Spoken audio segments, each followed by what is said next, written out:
नमो नारायण। जय गौ माता, वंदे मातरम, मां भारती को प्रणाम और पुनः हृदय से ओम शम शनिश्चराय नमः। बृहस्पति देव राशि परिवर्तन कर रहे हैं। मकर राशि से कुंभ राशि में बृहस्पति देव का प्रवेश 6 अप्रैल 2021 को। मित्रों, इसी विषय को लेकर मैं आपके सामने हूं कि देवगुरु बृहस्पति का राशि परिवर्तन। बृहस्पति देव मकर राशि से कुंभ राशि में 5 अप्रैल 2021 की रात और 6 अप्रैल 2021 की सुबह यानी 12:25 पर अतिचारी गति से कुंभ राशि में प्रवेश करेंगे। देवादिदेव बृहस्पति देव नवग्रहों में परम उच्च पद देवगुरु के पद पर विराजमान है। बृहस्पति देव धर्म, धन, स्वास्थ्य, उच्च पद, सुख, सौभाग्य, उन्नति, समाज में वर्चस्व, ज्ञान, शिक्षा, शादी, संतान का प्रतिनिधित्व करते हैं। कई सालों से इस सुंदर विषय के साथ रहने का अवसर मिला, विद्वानों के पास रहने का मौका मिला। ज्योतिष शास्त्र के सभी विद्वानों ने बृहस्पति देव को बहुत ही शुभ ग्रह माना है। यदि जातक की जन्म कुंडली में बृहस्पति अनुकूल विराजमान नहीं है तो सुख और सौभाग्य का उपभोग व्यक्ति नहीं कर पाएगा। विद्वानों का यह भी मत है कि बृहस्पति जिस भाव में विराजमान होते हैं उस भाव की हानि करती हैं, लेकिन जिस भाव को देखते हैं उस भाव के शुभ फलों की वृद्धि करते हैं। पिछले कई वर्षों के अनुभव के आधार पर कह सकता हूं, निजगत कर्मों के अनुसार यदि जातक की जन्म कुंडली में कोई भी दुर्योग हो और लगन भाव में विराजमान बृहस्पति कहते हैं कि सभी दोषों को दूर कर देते हैं, सामर्थ्यवान होते हैं लगन में। बृहस्पति देव को नीति और धर्म के साथ विद्या का महान विद्वान माना है विद्वानों ने, और इसीलिए जन्म पत्रिका में विद्या का मुख्य कारक बृहस्पति देव है। धनु और मीन राशि का स्वामी ज्योतिष की भाषा में कर्क राशि में उच्च और मकर राशि में नीच का माना गया है। और क्योंकि मकर राशि में बृहस्पति देव का भ्रमण था तो कहते हैं कि नीच राशि से अब बृहस्पति देव बाहर निकल रहे हैं, कुंभ राशि में प्रवेश करेंगे और ये 75 दिन तक बृहस्पति देव कुंभ राशि में रहेंगे। वैज्ञानिक दृष्टि से बृहस्पति देव का भौगोलिक क्षेत्र अन्य ग्रहों की तुलना में सबसे बड़ा है और चराचर जगत में जो जीवन है वो बृहस्पति देव की कृपा से है। हम सभी लोग यदि जीवित हैं, ये विश्व जीवित है, चराचर जगत में जीवन है तो बृहस्पति देव की वजह से, क्योंकि बृहस्पति देव की जो गुरुत्वाकर्षण शक्ति है वो इतनी अधिक है कि नित्य कोई न कोई उल्का आकाश गंगा से टूटती है, परंतु बृहस्पति देव की अपनी गुरुत्वाकर्षण शक्ति से उस टूटी हुई उल्का में जो उल्का टूटती है उस उल्का को अपने में समाहित कर लेते हैं। यदि बृहस्पति देव से नित्य टूटने वाली उल्का को अपने में समाहित नहीं करे तो विश्व में कोई प्राणी जीवित नहीं रह सकता। ये मैंने विद्वानों से पढ़ा है। अब मैं बात करूंगा कि बृहस्पति देव का मकर राशि में कुंभ राशि में प्रवेश कौन से नक्षत्र में है, क्या योगा योग है। तो 5 अप्रैल 2021 की रात और 6 अप्रैल 2021 की सुबह रात 12:25 पर अतिचारी गति से कुंभ राशि धनिष्ठा नक्षत्र के तीसरे चरण में बृहस्पति देव प्रवेश करेंगे। धनिष्ठा नक्षत्र में बृहस्पति देव 5 अप्रैल से लेकर 22 मई 2021 तक रहेंगे और धनिष्ठा नक्षत्र का स्वामी मंगल है। मंगल और बृहस्पति देव की मित्रता है। 22 मई से 20 जुलाई तक बृहस्पति देव शतभिषा नक्षत्र में रहेंगे जो राहु का नक्षत्र है, और राहु के नक्षत्र में बृहस्पति का प्रवेश उचित नहीं माना गया है। 20 जून को बृहस्पति देव वक्री होंगे और 20 जुलाई से 14 सितंबर तक पुनः धनिष्ठा नक्षत्र चौथे चरण में वक्री अवस्था में बृहस्पति देव गोचर करेंगे और 18 अगस्त को वक्री अवस्था में ही धनिष्ठा नक्षत्र के में ही ये पुनः तीसरे चरण में प्रवेश करेंगे। 14 सितंबर को दोपहर 2:30 वक्री अवस्था में धनिष्ठा नक्षत्र के दूसरे चरण में प्रवेश करके मकर राशि में आएंगे। तो 6 अप्रैल से लेकर 14 सितंबर दोपहर 2:30 तक बृहस्पति देव कुंभ राशि में रहेंगे। अब बृहस्पति देव का ये राशि परिवर्तन 12 राशियों पर क्या प्रभाव डालेगा, इस विषय पर आ रहा हूं। बात करते हैं कन्या राशि की। संपूर्ण बृहस्पति देव के राशि परिवर्तन में जो नक्षत्र गणना थी वो मैंने आपके सामने रखी। और ये सारी जो गणनाएं हैं वो 14 सितंबर तक की है। 6 अप्रैल से लेकर 14 सितंबर तक बृहस्पति देव कुंभ राशि में गोचर करेंगे। कन्या राशि वालों के लिए बृहस्पति देव का ये राशि परिवर्तन कैसा रहेगा, इस विषय पर आ रहा हूं। लेकिन मेरा निवेदन कि ये जो राशिफल है वो चंद्र राशि के आधार पर है, आपके नाम के आधार पर है। और राशिफल हमेशा चंद्र राशि पर जो राशिफल होता है वो सटीक होता है और अच्छा जाता है। बाकी आप लोगों की मर्जी है। विषय की गंभीरता के प्रति हमेशा संवेदनशील रहता हूं और अपने अनुभव को शेयर करता हूं। वीडियो ज़्यादा बड़ा नहीं हो, इसलिए विषय पर तुरंत आना चाहता हूं। कन्या राशि वालों के लिए बृहस्पति देव चतुर्थ और सप्तम भाव के स्वामी होकर कुंभ राशि छठे भाव में विराजमान रहेंगे।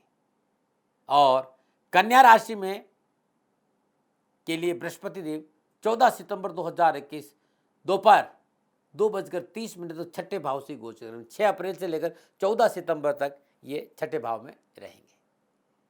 छठे भाव में विराजमान बृहस्पति देव अपनी पंचम पूर्ण दशा से दसम भाव को यानी कर्म भाव को देख रहे हैं, जहां में मिथुन राशि है।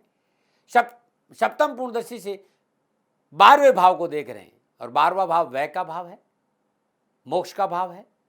नवम पूर्ण दशा से दूसरे भाव को देख रहे हैं, दूसरा भाव धन, परिवार और वाणी का भाव है। तो ये जो योगा योग है, शिक्षा, कामकाज, व्यवसाय, नौकरी, आर्थिक पक्ष, सामाजिक पक्ष, पारिवारिक पक्ष और स्वास्थ्य पक्ष के लिए कैसा रहेगा, इस विषय पर आ रहा हूँ। सबसे पहले कन्या राशि वालों के लिए शिक्षा की बात करता हूँ। तो कन्या राशि के विद्यार्थियों और युवाओं के लिए शिक्षा के दृष्टिकोण से बृहस्पति का ये राशि परिवर्तन पूर्ण सफलता का संकेत दे रहा है। विद्यार्थियों को पढ़ाई में मन लगेगा, रुचि बढ़ेगी, मेहनत और परिश्रम का पूर्ण लाभ प्राप्त होगा। नक्षत्र गणना संकेत दे रही कि परिश्रम और मेहनत का जो पूर्ण फल है वो आपको बहुत अच्छा रहेगा। परीक्षा परिणाम आपके मनोनुकूल रहेंगे, मान सम्मान और प्रतिष्ठा में वृद्धि होगी। युवा यदि प्रतियोगी परीक्षा में तैयारी कर रहे हैं, विभागीय परीक्षा की तैयारी कर रहे हैं, इंटरव्यू या यूपीएससी की तैयारी कर रहे हैं, थोड़ा सा प्रयास, थोड़ी सी मेहनत सफलता में 4 चांद लगा देंगे। विशेष रूप से मैनेजमेंट, लॉ का क्षेत्र, पत्रकारिता का, इंफॉर्मेशन टेक्नोलॉजी, मीडिया के क्षेत्र में अध्ययनरत विद्यार्थियों के लिए परिश्रम रंग लाएगा और सफलता मिलेगी। नमो नारायण। और अब बात करते हैं आपके कामकाज, आपके व्यवसाय, आपकी नौकरी और आपका आर्थिक पक्ष। व्यवसाय, कामकाज, नौकरी और आर्थिक दृष्टिकोण से कन्या राशि वालों के लिए बृहस्पति देव का राशि परिवर्तन उतार और चढ़ाव का संकेत दे रहा है। व्यवसाय, नौकरी और कामकाज को लेकर धैर्य और संयम से काम करना पड़ेगा। अत्यधिक आत्मविश्वास, आपकी जिद, आपका अहंकार व्यवसाय को लेकर हानि का संकेत दे रहा है। आपकी कार्यशैली लाभ मार्ग में अवरोध उत्पन्न कर सकती है, इस बात पर विशेष ध्यान देना होगा। स्वावलोकन करिए, बहुत जरूरी स्टेप बैक आइए, अपना अवलोकन करिए, अपने जो आपने निर्णय लिए उस पर जरा सोचिए। पारिवारिक सदस्य के साथ थोड़ा सा बैठिए, उनसे सलाह मशवरा करिए और इन सब बातों का ध्यान रखकर आगे बढ़ेंगे तो अवश्य आपको लाभ मिलेगा। परंतु आपका परिश्रम, आपकी मेहनत आपको लाभ अवश्य देगी, इसलिए बहुत जरूरी है कि अपनों के साथ बैठे और अपनों से विचार विमर्श करें। कारोबार और व्यवसाय में गुजारे लायक धन की प्राप्ति होगी। व्यवसाय विस्तार का अवसर भी प्राप्त होगा। नए कार्य के प्रति पारिवारिक सदस्यों के कारण मनोनुकूल रुझान और लाभ मार्ग प्रशस्त करेगा। प्रतिष्ठित एवं रसूखदार लोगों के साथ संपर्क बढ़ने के कारण मान सम्मान, धन संबंधी समस्याओं और कारोबार में आ रही अनावश्यक परेशानियों का समाधान मिलेगा। व्यवसाय में साझेदारी में नया कार्य आरंभ करने की संभावना दस्तक दे रही है, इससे आपको लाभ मिलने की प्रबल संभावना है। लंबे समय के लिए पूंजी निवेश की इच्छा है तो जून और जुलाई का महीना आपके लिए उपयुक्त रहेगा। नौकरी के क्षेत्र में अनुकूलता आएगी, नौकरी संबंधी मसलों में सफलता मिलेगी, किए गए कार्यों की सराहना होगी और कार्यस्थल पर आपका मान सम्मान और आपका वर्चस्व बढ़ेगा। कार्यस्थल पर किया गया कोई भी परिवर्तन आपके लिए लाभदायक रहेगा। पारिवारिक सदस्यों, छोटे भाई बहनों, सहकर्मियों का सहयोग मनोनुकूल मिलने के कारण नौकरी में लाभ अवश्य मिलेगा। फिर भी मैं ये कहना चाहूँगा कि जल्दबाजी में, आक्रोश में आकर नौकरी से इस्तीफा नहीं दे, नौकरी में परिवर्तन नहीं करे तो बहुत अच्छा रहेगा। समझौतावादी नीति अपनाएं तो अच्छा रहेगा। समस्याओं का समाधान वार्तालाप और समझौतावादी नीति से करने का प्रयास करिए। गोचर यही संकेत दे रहा है कि कार्यों के प्रति आपकी रुचि, आपकी मेहनत आपको अवश्य मान सम्मान दिलाएगी। मनोनुकूल कारोबारी यात्राओं का योग भी लाभ का संकेत दे रहे हैं। नमो नारायण। और बात करते हैं सामाजिक और पारिवारिक दृष्टिकोण। सामाजिक और पारिवारिक दृष्टिकोण से बृहस्पति देव का ये राशि परिवर्तन आपके जीवन में सुख शांति का इजाफा करेगा। पारिवारिक सदस्य आपस में अपनों की भावनाओं की कदर करेंगे। अनावश्यक भय, भ्रम, भ्रांति और परेशानी से छुटकारा मिलेगा। पास पड़ोस, परिवार, रिश्तेदार, सामाजिक साथियों का पूर्ण सहयोग प्राप्त होगा और आपसी रिश्तों में प्रगाढ़ता आएगी। सामाजिक कार्यों में बढ़ चढ़कर हिस्सा लेंगे। सामाजिक कार्यों के प्रति रुचि बढ़ेगी और इस कारण आपके मान सम्मान में बढ़ोतरी होगी। परिवार के साथ घूमने फिरने का अवसर मिलेगा। पारिवारिक सदस्यों का पूर्ण सहयोग प्राप्त होगा, परंतु पारिवारिक सुख शांति के लिए अपने दायरों का उल्लंघन नहीं करेंगे तो बड़ा अच्छा रहेगा। पारिवारिक मर्यादाओं का पालन करना बहुत जरूरी। परिवार के साथ आप खड़े रहें तो और अच्छा रहेगा। परिवार आपके साथ खड़ा रहे इसके लिए थोड़ी सी विनम्रता रखिए। ननियाल पक्ष से शुभ समाचारों की प्राप्ति होगी, न मना रहे। और बात करते हैं स्वास्थ्य की। स्वास्थ्य के दृष्टिकोण से कन्या राशि वालों के लिए बृहस्पति देव का ये राशि परिवर्तन स्वास्थ्य का सावधानी का संकेत दे रहे हैं। शारीरिक कमजोरी आपको परेशान कर सकती है। यदि हड्डियों में दर्द है, वायु विकार है, कमर में दर्द है, पीठ में दर्द है, पेट में कोई तकलीफ है, चिकित्सा में लापरवाही नहीं करिए। इस समय खान पान पर विशेष ध्यान देना होगा। और आप शराब का सेवन करते हैं, सिगरेट का सेवन करते हैं, बीड़ी गुटखा का सेवन करते हैं, तो भाई ये 5 महीने सावधानी के हैं, इनसे बचना बहुत जरूरी है। यदि शुगर और ब्लड प्रेशर है तो चिकित्सा में लापरवाही नहीं करें। अच्छा संकेत नहीं नजर आ रहा है। डरा नहीं रहा हूँ, खाली संकेत कर रहा हूँ, मानो न मानो आपकी मर्जी। सेकंड ओपिनियन का अधिकार आप ही का है। अब कन्या राशि वालों ये 75 दिन क्या उपाय करें? तो हर रोज प्रातःकाल नित्य कर्म निरुद्ध स्नान उपरांत 9 जोड़े इलायची यानी 18 इलायची अपने ऊपर से 7 बार उसारिए। ओम एक दंताय च विद्महे गौरी सुताय च धीमी तन्नो दंती प्रचोदयात् गणेश गायत्री का 27 बार जाप करते ये 9 जोड़े इलायची गणपति के श्री चरणों में अर्पित कर लीजिए। उसके बाद 27 बार ओम गुणाकाराय नमः, ओम गुणाकाराय नमः इस मंत्र का 11 बार जरूर जाप करें। नमो नारायण। कन्या राशि वालों ये था बृहस्पति देव का राशि परिवर्तन। ये 75 दिन कैसे रहेंगे मैंने अनुभव से आपके सामने अपने विचार रखे। मानो न मानो आपकी मर्जी। सेकंड ओपिनियन का अधिकार आपका था, आपका है और आप ही का रहेगा। नमो नारायण। 29 साल में देवादिदेव शनिदेव की कृपा से गौ माता की सेवा में लगा रहा। पिछले 2-3 सालों से मेरी परिस्थितियां इतनी अनुकूल नहीं हैं। जितनी मस्ती में मैं गौ माता की सेवा करता था उसमें थोड़ा सा व्यवधान आया है।